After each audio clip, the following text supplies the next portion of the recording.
वंदे मातरम। मैं हूँ आपके साथ ऋतु भंडारी और चुनावी अखाड़ा की जो नेटवर्क 10 की खास पेशकश है उसमें आप सभी का बहुत स्वागत है। नेटवर्क 10 की टीम आज पहुंची है आज दिल्ली के सरोजनी मार्केट। ये एक पॉश एरिया कहा जाता है और सरोजनी मार्केट यहाँ ये खरीदारी के लिए काफी मशहूर है। तमाम लोग यहाँ पर मौजूद आते हैं। बड़ा क्षेत्र बात की जाए कि देश की राजधानी दिल्ली जिस तरह से यहाँ पर लोग आते हैं खरीदारी के लिए और यहाँ पर शॉपिंग की जाती है, तो ऐसे में तमाम जो युवा है वो सबसे ज्यादा उनकी तादाद में यहाँ पर मौजूद नजर आएंगे। हालांकि अगर एमसीडी इलेक्शन की बात की जाए तो एमसीडी इलेक्शन में जो सरगर्मी है वो तो तेज हो चुकी है, इसमें बयार बहती हुई नजर आ रही है। लेकिन इस बयार के बीच वो कौन कौन से अहम मुद्दे हैं जिनको लेकर आज का युवा, आज का नौजवान देखता है, क्योंकि युवाओं को कल का भविष्य कहा जाता है देश का, और ऐसे में वो कौन से प्रमुख महत्वपूर्ण मुद्दे होंगे जिनको लेकर यहाँ पर अपनी बात रखते हुए वो युवा नजर आएंगे। ऐसे में मेरे सहयोगी यहाँ पर राजकुमार चौधरी जी भी मौजूद है।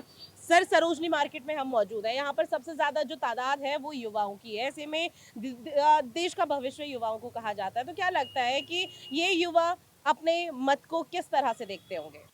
बिल्कुल ऋतु, बहुत अहम सवाल है क्योंकि अगर देखा जाए तो देश की राजनीति अब धीरे धीरे एक नए मोड की तरफ जा रही है क्योंकि मैच्योर लोग हैं ही हैं। लेकिन जिस तरीके से एमसीडी के जो चुनाव है, अगर एमसीडी के चुनावों में दावेदारों की अगर बात करें, जितने हम 100 से ज़्यादा वार्डों में घूम के आए हैं ऋतु, तो वो एक मैसेज कहीं ना कहीं एक मिलता है कि बहुत सारे ऐसे कैंडिडेट हैं, अधिकतर कैंडिडेट ऐसे हैं जो युवा हैं, जो 40 साल से नीचे के हैं। ऐसा नहीं है कि बुजुर्गों की तादाद कम है, लेकिन जो बहुतायत में है वो युवा हैं, और युवा जो है वो कहीं ना कहीं एक दिशा दे सकता है। और इस चुनाव में देखना तो खैर दिलचस्प होगा कि किस तरीके के परिणाम सामने आएंगे, क्योंकि अभी तारीखें भी मुकर्रर होनी हैं।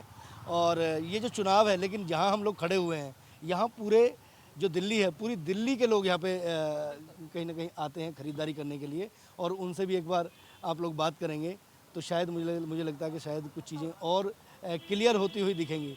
तो ओवर टू यू। तो देखिए, मुद्दे बहुत हैं जिनको लेकर यहाँ पे अपने मत का इस्तेमाल करना बहुत ज़रूरी है और ऐसे में तमाम लोग यहाँ पर मौजूद हैं सरोजनी मार्केट में, जिनको जानने की कोशिश हम करेंगे कि किस तरह से वो आखिर महत्वपूर्ण मुद्दों को देखते हैं, क्योंकि विकास की बयार अगर बहेगी तो विकास की बयार का बहना यहाँ पर बहुत ज़्यादा ज़रूरी है। पिछले 5 साल में किस तरह का विकास हुआ है या नहीं, और दिल्ली के एमसीडी इलेक्शन को लेकर अब किस तरह की यहाँ पर प्रतिक्रिया सामने आएगी वो देखना महत्वपूर्ण होगा। लेकिन राजकुमार सहयोगी मेरे सहयोगी यहाँ पर मौजूद है। सर, आप ही से के साथ चर्चा को आगे बढ़ाएंगे, क्योंकि हम लगातार देख रहे हैं जो युवा है वो अपने बात कहते हुए नजर नहीं आते। बहुत से लोग हैं जो अपनी बातों को कहते हुए नजर नहीं आते, चाहे कैमरे के सामने हो कैमरे के पीछे हो। इसको लेकर हमने कल भी जिक्र किया था, जब बात विकास की आती है तब यही लोग सबसे पहले सामने आ जाते हैं। बिल्कुल, तो निश्चित तौर पर देखिए, सबसे बड़ी बात क्या है कि जागरूकता की लोगों में कमी है, या फिर मुझे ऐसा लगता है कि लोग शायद हो सकता है कि चीज़ों को अवॉइड भी करने लगे हैं। और ये खैर उनका अपना नैतिक अधिकार है, और उनको संविधान भी इस बात का अधिकार देता है, उनकी निजता अपनी बनाए रखनी चाहिए लोगों को। लेकिन क्योंकि हम लोग मीडिया के लोग हैं, और हम ये ज़रूर चाहेंगे कि ज़्यादा से ज़्यादा लोगों को इसमें कहीं ना कहीं प्रतिक्रिया अपनी देनी चाहिए। लेकिन अगर नहीं दे रहे हैं तो हमारा अपना काम है, हम लोग तो प्रयास करेंगे, दरवाजे खटखटाने का काम है। बिल्कुल, दरवाजे खटखटाने का काम है। इसलिए सर, आपसे भी आग्रह है कि मेरे साथ चर्चा को आप भी आगे बढ़ाइए और लोगों से जानने की कोशिश करते हैं कि आखिर वो किस तरह से देखते हैं। तब तक हम आपस में चर्चा करेंगे कि एमसीडी की इलेक्शन बाकी में यहाँ पर महत्वपूर्ण भूमिका निभाते हैं, लेकिन उन सबके बावजूद भी और किस तरह के मुद्दे यहाँ इन लोगों के बीच देखते हैं आप? बिल्कुल, अब ये मुद्दे तो दिखाई देंगे क्योंकि ये मार्केट है, और मार्केट में जो युवा हैं, देखो, खरीदारी करने के लिए एक चीज़ तो देखनी पड़ेगी, क्योंकि टैक्सेशन से जुड़ी हुई चीज़ें, और कोरोना काल के बाद जिस तरीके से लोगों को मौके मिले हैं, लोग आए हैं कोरोना में। देखिए, मार्केट को दिखाने का प्रयास करेंगे कि चीज़ें बहुत बेहतर होती हुई दिखी हैं।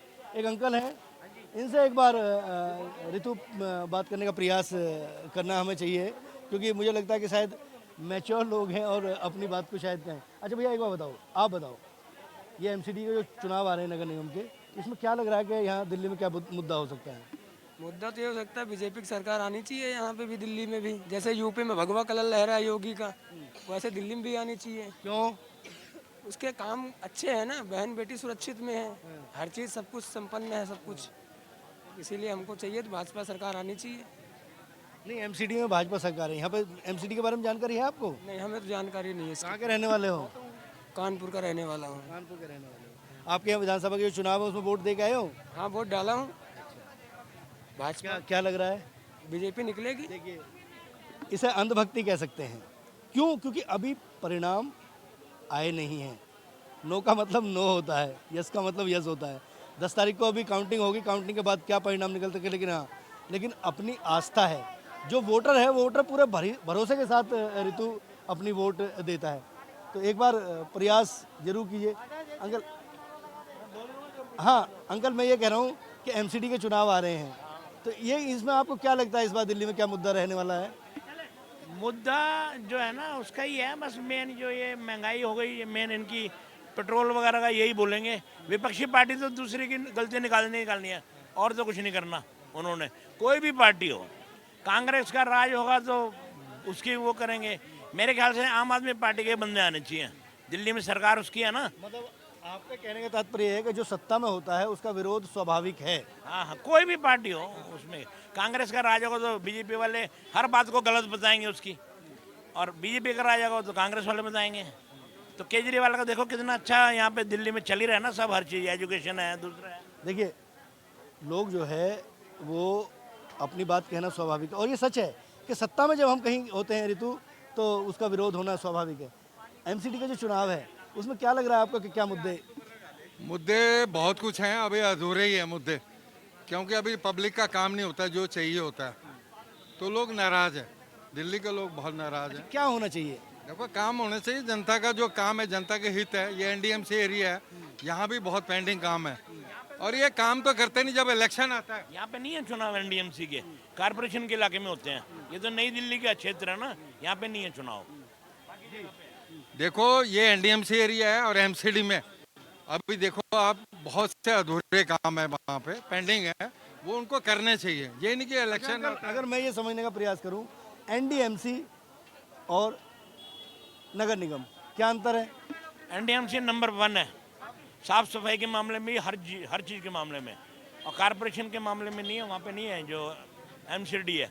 अच्छा, उसका एनडीएमसी का कौन संचालन करता है? वो यहीं पे, वैसे तो सेंट्रल गवर्नमेंट के अंदर है ना वो एनडीएमसी, तो उसका वहाँ पे मेन जो एनडीएमसी का जो चेयरमैन है इस टाइम धर्मेंद्र जी हैं, वो है काम। तो इनका ऑलरेडी जो भी पहले आया हो ना, या कोई भी हो, तो एनडीएमसी का एरिया हमेशा साफ रहता है, क्योंकि एनडीएमसी के एरिया में जितने भी मिनिस्टर हैं, एम्बेसीज हैं, सारे वो यहीं पे ही हैं। सीएम जो, जिसको हम लुटियन जोन के तौर पे भी जानते हैं, हाँ, जो पीएम है वो भी यहीं है। बाकी जो मिनिस्टरों के जो बंगले मिले हुए हैं वो भी नई दिल्ली क्षेत्र में। लेकिन तो एक बात जरूर निकल के आई कि ये जो इंडिया गेट के आसपास का जो लुटियन जोन, जिसको हम सीपी कनॉट प्लेस के आसपास का जो एरिया कहते हैं, वहाँ का जो कहीं ना कहीं रखरखाव है वो एनडीएमसी के हाथों में है, और शायद ये भी वही इलाका है। लेकिन ये बेहतर है चीज़ें, लेकिन फिर भी एक शराब। वेंडर्स की समस्या है, वेंडर्स को रोजगार मिलना चाहिए। क्या कर रहा है प्रशासन? कुंभकर्ण की नींद सोया हुआ है। एमसीडी हो चाहे एनडीएमसी हो, इन सबको रोजगार मिलना चाहिए। कितनी बेरोजगारी है, सबसे बड़ी समस्या बेरोजगारी और महंगाई की है, वो कम होनी चाहिए, और इनके बाद सबके बाद रोजगार हो। अभी वो हल नहीं होता, अभी मामला कोर्ट में चल रहा है कि इनको रोजगार दिया जाए। सारा काम कोर्ट ही करेगा तो ये क्या करेंगे? इनको भी काम करना चाहिए ना। ये 5 साल ऐसे पूरे कर जाते हैं, टाइम पास करते हैं, कुछ नहीं है। वेंडर्स के बाद रोजगार होना चाहिए, वेंडर्स के बाद रोजगार होना चाहिए। ओके। अच्छा, आप ये जो मैं बीएपीएस का प्रेसिडेंट हूँ।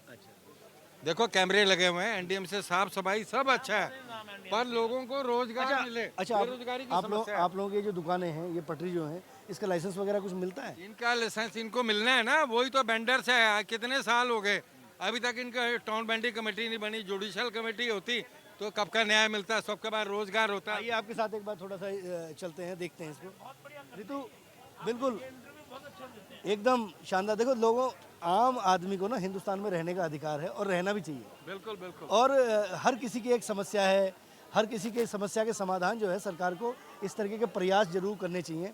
क्योंकि अब हमारे साथ ये वेंडर जो हैं उनके एसोसिएशन, मैं जो सुप्रीम कोर्ट ने अलॉटमेंट करी हुई है यहाँ पे, ये सब सुप्रीम कोर्ट वाली है, ये अलॉटमेंट है। और जो सबसे बड़ी समस्या है वेंडर्स की, बेरोजगारी की, तो वो मामला भी हाई कोर्ट में चल रहा है। ये अलॉटमेंट है सारी, ये अलॉटमेंट है। ऐसे ही अलॉटमेंट वेंडर्स को होनी चाहिए। जो मामला हाई कोर्ट में चल रहा है, सारा काम हाई कोर्ट करेगा तो सरकार, ये हमारे जो चुन के जाते हैं, एनडीएमसी हो चाहे नगर एमसीडी हो, इनका कर्तव्य बनता है सबको रोजगार देना। और वो रोजगार इनको क्यों नहीं? कितने साल हो गए, आज 15-16 साल हो गए, अभी तक टाउन बेंडिंग कमेटी नहीं कुछ बनी। वेंडर से बात हो सकती है? आप वेंडर से किसी से भी बात कर सकते हैं, जो भी है। ये सरोजनी नगर है, दिल्ली का दिल है। जो यहाँ आता है, यहाँ सस्ती और महिला सुरक्षा बहुत है। पिंक बूथ बनाए गए हैं, दिल्ली पुलिस सारा सहयोग करती है, मार्केट एसोसिएशन सारा सहयोग कर रही है। सबके पास रोजगार अपना हो, कोई मतलब बेरोजगार ना हो। हम भारतीय है ना, रोजी रोटी कपड़ा सबका अधिकार है, तो वो सबको मिलना चाहिए। सरकार का कर्तव्य बनता है, ये नहीं कि इलेक्शन आए तो बड़ा जो मुगेरी लाल के हसीन सपने दिखा दिए और बाद में कुछ नहीं, बाद में वही है इलेक्शन जीत के चले गए तो फिर भूल गए। तो ये दिल्ली की बड़ी समस्या है। जैसे महिला सुरक्षा पे दिल्ली पुलिस ऋतु कमिश्नर आज ने आज जोर दिया। आज देखो अंकल ने एक आपको टॉस जरूर दे दिया है, क्योंकि मातृशक्ति जो है उसके द्वारा ही चीज़ों की बेहतर किया जा सकता है। जिस कहते हैं कि कहावत भी है हिंदू धर्म में और रीति रिवाजों में कि जिस घर में बेटी नहीं होती उसकी देहली जो है वो कुंवारी रह जाती है। हम कहते हैं बेटी बचाओ बेटी पढ़ाओ, तो हम सब भारतीयों का कर्तव्य बनता है महिला सुरक्षा में विशेष ध्यान दिया जाए। इस मार्केट में अभी हम लोगों ने मीटिंग भी करी, दिल्ली पुलिस ने पूरा बाकायदा एक मुहिम चला रखी थी, 1 हफ्ता चली। पिंक बूथ बनाए गए कि महिला सुरक्षा दिल्ली में सभी महिलाएं सेफ हैं, और दिल्ली पुलिस कमिश्नर ने जो कदम उठाया वो काबिल तारीफ है। ऐसे ही कदम प्रशासन को भी उठाना चाहिए। सबके पास रोजगार हो, रोजी रोटी हो। इच्छा शक्ति होनी चाहिए, बिल्कुल इच्छा शक्ति की आवश्यकता होती है। दरवाजे लोगों को खटखटाने चाहिए, जिम्मेदार अपनी जिम्मेदारी को निर्वहन जरूर करना चाहिए, क्योंकि 130 करोड़ की आबादी का देश है हिंदुस्तान, और अभी भी 70% लोग जो है वो गाँवों में निवास करते हैं। ऋतु एक और बड़ी चीज़, क्योंकि हम लोग यहाँ आए हैं तो एक चीज़ जरूर दिखाई दे रही है कि भारी चहल पहल है। अच्छा, कोरोना काल के बाद कैसे हालात और परिस्थितियाँ कोरोना काल के दौरान? कोरोना काल जब हुआ, लॉकडाउन होगी, जिंदगी बड़ी मुश्किल से लौटी, जिंदगी पटरी पे। सबने माननीय प्रधानमंत्री जी ने 10-10 हजार देने की बात भी कही। जिंदगी पटरी पर, देखिए ये पटरी है ना, पटरी पे जिस तरीके से ट्रेन चलती है, शायद मेरे ख्याल से हो सकता है कि इस कहावत की उत्पत्ति वहीं से हुई हो कि पटरी के ऊपर ट्रेन चलती है। तो ये जो पटरी है, ये पटरी कहीं ना कहीं इस 80% लोगों की दुकानदारी का, 80% लोगों की खरीदारी का एक सरल माध्यम है। अगर किसी शोरूम पे जाएंगे और वही चीज़ अगर लेंगे तो शायद दामों में भी काफ़ी, मुझे लगता है कि ऋतु, हालांकि मैंने तो कभी शॉपिंग नहीं की, आपने तो निश्चित तौर पर की होगी, क्योंकि महिलाओं को शॉपिंग करने का, क्योंकि बिल्कुल, और घर शायद के यही वजह है जिस वजह से इतनी भीड़ इस सरोजनी मार्केट में देखी जाती है, और सबसे ज्यादा महिलाओं की जो तादाद रहती है वो सबसे ज्यादा यहाँ पर रहती है। क्योंकि महिलाएं सुरक्षित हैं। यहाँ दिल्ली पुलिस सिविल में वर्दी में 78 सीसी कैमरे हैं, जबकि और कैमरे लगने जा रहे हैं। हर बिल्कुल, और दुकानदार महिला में सुरक्षा एक प्रमुख मुद्दा है। सर, चूंकि आप भी यहाँ पर, एमसीडी इलेक्शन को कैसे देखते हैं आप? एमसीडी इलेक्शन में हम तो चाहेंगे कि वहाँ, ये चूंकि एनडीएमसी का एरिया आता है, लेकिन हम इस नज़रिए से देखेंगे कि साफ़ सुथरी सरकार आए। और साफ सुथरी कौन?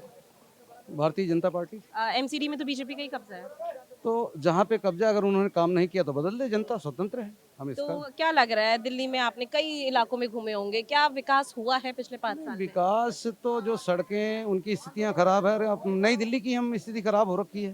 जो एनडीएमसी का साफ सुथरा, अगर यहाँ आपको दिखाऊं पार्कों की स्थिति, रोडों की स्थिति, तो पिछले गत वर्षों जब राम भज्जी विधायक हुआ करते थे, उसके बाद यहाँ पे कोई ना काम हुआ है, और ना मुझे लग रहा भविष्य में होगा ऐसा। तो बदलाव की बयार होनी चाहिए। बिल्कुल होनी चाहिए, इसमें कोई शक नहीं है। सरकारें तो देखिए, एमसीडी इलेक्शन वाकई में काफी महत्वपूर्ण है, और ऐसे में महिला सुरक्षा को लेकर तमाम तरह की बातें यहाँ पर की जा रही है, दावे वादों के साथ साथ। ऐसे में किस तरह से महत्वपूर्ण भूमिका यहाँ पर निभाते हैं, क्योंकि महिलाओं का जो वर्चस्व होता है वो सबसे ज्यादा कायम रहता है, और महिलाएं ही सबसे ज्यादा यहाँ पर राजनीति में भी हम लगातार देख रहे हैं किस तरह से कदम रखती हुई नजर आ रही है। ऐसे लोगों को टिकट दी जाए जो निस्वार्थ सेवा करें। ये नहीं कि पैसा दे के टिकट मिलती है पार्टियों में, ये भी एक कमी है, बहुत बड़ी कमी लेकिन है। सर, ये तो टिकट देने के बाद पता चलेगा ना, निस्वार्थ सेवा कौन कर रहा है। टिकट देने से करता पहले, नहीं है। टिकट देने वो से करनी पहले कैसे चाहिए। पता चलेगा? ऐसे लोगों को टिकट दें पार्टियां, मैं सभी पार्टियों को कहूंगा, ये नहीं कि वो डोनेशन दे के आपको, आप उन्हें टिकट दें, फिर वो क्या काम करेगा। वो सर, आप कैसे देखते हैं एमसीडी के इलेक्शन? अच्छे से देखता हूँ, और क्या। बदलाव होना चाहिए। बदलाव 100% होना चाहिए। वजह? वजह क्या, हमको अच्छे से खाने पीने दुकान रोजगार दे, सबको दे, इस तरह का काम करना चाहिए, और क्या। आप क्या करते हैं? थैला बेचता हूँ अच्छा, वेंडर है यहाँ से? मैं, आप वेंडर में यहाँ पे शॉप लगाई है, नहीं घूम के बेचता हूँ। तो किस तरह का रोजगार होना चाहिए? अभी भी क्या कुछ ऐसा पेच फंसा हुआ है कहीं? अरे हम लोग भागते लगाते और क्या, इतने घूम के फेंकते हैं, और क्या करें। तो देखिए सर, बीजेपी आनी चाहिए, केजरीवाल आनी चाहिए, दो तरह के यहाँ पर मिला जुला असर देखने को मिल रहा है। लेकिन इस बीच ये समझना बेहद जरूरी है कि आम जन और जो भी मतदाता है वो उनका सबसे ज्यादा फोकस सिर्फ विकास और मुद्दों पर है कि मुद्दा किस तरह से यहाँ पर उठाया जा सकता है। क्योंकि सरकार कोई सी भी आए, मुद्दा हमेशा चेंज होता हुआ नजर आएगा, ये कोई पहली बार नहीं है। क्योंकि अगर कल को यहाँ पर बदलाव हो भी जाता है तब भी ये मुद्दे उठते हुए नजर आएंगे। आपका क्या कुछ कहना है इस पर? सरकार का काम तो देखो सरकार का है, सिस्टम एक बना हुआ है। सिस्टम में कई बार मंत्री बदल जाते हैं, लेकिन अधिकारी तो वही होते हैं, अधिकारियों को ही चलाना होता है एक सिस्टम को। संविधान में एक व्यवस्था है, लेकिन जनता जब अपना जनप्रतिनिधि चुनती है तो बहुत सारी चीज़ें चेंज भी दिखती हैं। कई बार अगर हम किसी भी स्टेट की बात कर लें, किसी भी प्रदेश की बात कर लें, क्योंकि बहुत मायने होते हैं ऋतु। चेहरा, जो चेहरा होता है सरकार का, किसी भी सरकार को अगर ले लीजिए तो सरकार का जो चेहरा होता है उसी के हिसाब से चीज़ें, उसी के हिसाब से नीतियाँ, सरकार वही होती है, लोग वही होते हैं, अधिकारी वही होते हैं, लेकिन कार्यप्रणाली बिल्कुल बदल जाती है। तो इसलिए बहुत बेहतर होता है कि जब हम अपना जनप्रतिनिधि चुनते हैं तो वो हमारा कितना जनप्रतिनिधि कितना हमारा लायक है, वो जनप्रतिनिधि कितना जनता के लिए अवेलेबल है, वो जनता की कितनी भावनाओं को समझता है और उसका स्तर क्या है, किस स्तर से वो उठ के आया है। कई बार लोग पैरासूट से उतर के और राजनीति में बड़े घर के लोग भी आ जाते हैं, तो ऐसा नहीं है कि बड़े घर के लोगों को नहीं आना चाहिए, लेकिन उसके बावजूद भी जो ज़मीन से, क्योंकि ज़्यादातर लोगों में ऐसा देखा है कि जो ज़मीन से राजनीति करते हैं, जो ज़मीन से निकल के आते हैं, वो शायद मुझे लगता है कि ज़्यादा सक्सेस होते हैं। चाहे सर, इसमें एक रिएक्शन ये भी कि आपने कहा कि अधिकारियों की भी नैतिक जिम्मेदारी यहाँ पर होती है काम करने की। इस बीच राज्य सरकार की तरफ से अगर फंड या फिर किसी भी तरह के काम को अलॉट कर दिया जाए तो जो धरातल पर काम नहीं होते उसका जिम्मेदार किसे माना जाए? ऋतु बिल्कुल, देखिए जवाबदेही तय है और इतना अच्छा सिस्टम है हिंदुस्तान का। अगर देखा जाए तो अगर कहीं कलेक्टर है, किसी ज़िले के अंदर कलेक्टर है, तो उस कलेक्टर को क्या-क्या काम करने हैं, उस कलेक्टर को कितनी उपस्थिति उसकी दर्ज होनी है, वो सब भी मुकर्रर है, क्योंकि टैक्स के पैसे से उनकी तनख्वाहें जाती हैं। तो सिस्टम होता है जवाबदेही है। अब जवाबदेही हम कितनी ले पाते हैं, जनप्रतिनिधि कितनी ले पाते हैं, क्योंकि विधानसभाएँ और स्टेटों की जो विधानसभाएँ हैं, उसके अलावा विधान परिषद है, उसके अलावा राज्यसभा है, उसके अलावा संसद है, क्योंकि देश की सबसे बड़ी संसद है। तो तमाम उसमें कहीं न कहीं अधिकारियों को, अगर अधिकारी अपनी जिम्मेदारी का निर्वहन सही प्रकार से नहीं करता, तो जनप्रतिनिधि के पास इतने अधिकार हैं कि वो तलब कर सकते हैं। एक नोटिस जारी करके उसको तलब किया जा सकता है विधानसभा और संसद के अंदर भी। तो इन सब चीज़ों को, लेकिन ये तभी संभव है जब अधिकारी को और जनप्रतिनिधि को अपने अधिकार पता हो। बिल्कुल, जनप्रतिनिधि को अपने अधिकार के साथ साथ मतदाताओं को भी अपने अधिकार पता होना बहुत ज़रूरी है। और ऐसे में अगर अपने मत का इस्तेमाल यहाँ पर मतदाता करता हुआ नज़र आता है तो ज़ाहिर सी बात है कि उनकी जो नाराज़गी है वो भी साफ तौर पर देखी जा सकती है। किसी तरह का कोई महिला परिवर्तन देखा, बदलाव?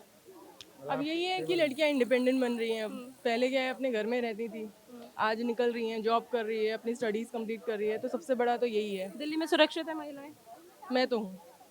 एमसीडी इलेक्शन नॉर्मल से मुद्दे होते हैं, उसमें सड़क, नाली, बिजली, पानी, इस तरह का विकास हुआ है या नहीं हुआ आपके क्षेत्र में? मेरे यहाँ तो हुआ है। तो जो आपके क्षेत्र का पार्षद है वो संतुष्ट है उससे? मैं सेटिस्फाई हूँ। मटियाला। अभी जिन मैम से आप बात कर रहे थे, बहुत ही शानदार, कितना एक सेंटेंस में उन्होंने कितनी गहरी बात कह दी। जब आपने पूछा उनसे कि सुरक्षित है, उन्होंने कहा कि मैं तो हूँ। एक आत्मविश्वास बहुत बड़ी चीज़ होती है। और ऐसा नहीं है कि महिलाएं सुरक्षित रखने के लिए कोई लोहे के कवच की कहीं आवश्यकता होती है। केवल और केवल सलीके की ज़रूरत होती है, केवल और केवल अपने आप को थोड़ा सा बोल्ड रखने की आवश्यकता होती है। जितना मैं समझता हूँ कि कहीं भी अगर परिस्थिति आती है, हर परिस्थिति में कई बार चर्चाओं में भी आता है कि अगर एक परेशानी खत्म होती है तो दूसरी परेशानी खड़ी हो जाती है। तो इसलिए कभी भी आदमी को नर्वस नहीं होना चाहिए। कुछ भी विकास हुआ है पिछले 5 साल में? सड़क, नाली, बिजली, पानी मैडम दिल्ली के लिए तो सही है। कौन सही है? केजरीवाल सरकार सही है। जी मैम। सड़क में तो इतने गड्ढे हुए पड़े, कूड़े इनके मार ढेर लगे पड़े, और का बहुत ज्यादा, ना पानी ना। जो पार्षद है वो आता है? कहाँ आते हैं पार्षद, जो आपके पार्षद है, जो काउंसलर हैं, फतेहपुर को है, फतेहपुर को। अच्छा, हाँ खैर सर, अब कार्यक्रम को यहाँ पर समाप्ति की ओर बढ़ाएंगे और ऐसे में जो प्रतिक्रिया यहाँ पर सामने आ रही है वो वाकई में लाजमी सी है, कोई पहली बार इस तरह का नहीं है। और रिएक्शन यहाँ पर अगर मुद्दों पर बात होती है तो यहाँ पर मुद्दा विहीन भी कहीं ना कहीं हर कोई नजर आ रहा है, और राजनीतिक दलों की जो खिलाफ यहाँ पर आक्रोश या नाराजगी कही जा सकती है वो साफ तौर पर देखी जा सकती है। बिल्कुल ऋतु, स्वाभाविक है। देखिए दरअसल जैसे अभी वो महिला थी कि वो घिटौनी गांव में रहती हैं और दूसरा गांव बिल्कुल लगा हुआ है फतेहपुर, उन्होंने अब फतेहपुर है वैसे गांव का नाम, फतेहपुर बेरी गांव का नाम है, लेकिन वो सरल भाषा में फतेहपुर जो है वो कहा उन्होंने कि वहाँ का है।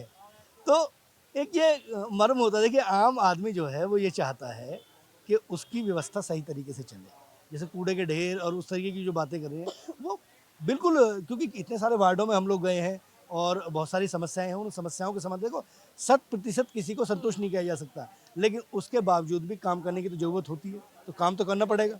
अगर राजनीति में आए हैं, पार्षद बने हैं, तो आपकी जिम्मेदारी बनती है कि उस काम को सिरे पे पहुंचाना। बिल्कुल, ये और ये जिम्मेदारी प्रतिनिधि की होती है कि किस तरह से उसके क्षेत्र में विकास हो रहा है, नहीं हो रहा है। बेशक से उसने आगे पैसा लगा दिया हो और विकास के लिए बात कह दी हो, लेकिन धरातल पर उतरकर एक बार प्रतिनिधि को देखना चाहिए, क्योंकि जब चुनाव होता है, चुनाव से पहले यही प्रतिनिधि हर घर घर जाते हैं और वोट मांगने की अपील करते हैं, लेकिन जब यहाँ पर चुनाव चयन हो जाता है, जीत जाता है, उसके बाद प्रतिनिधि किसी भी घर घर में नहीं दिखाई देता। ये कहीं ना कहीं एक आगे आने वाले समय में या भविष्य में एक जो दुश्वार होता है वो कहलाया जा सकता है। मतदाता अब किस तरह का रिएक्शन यहाँ पर सामने आता है वो देखना महत्वपूर्ण होगा। फिलहाल के लिए हमारी खास पेशकश चुनावी अखाड़ा में इतना ही। आप बने रहिए नेटवर्क 10 के साथ। जय हिंद।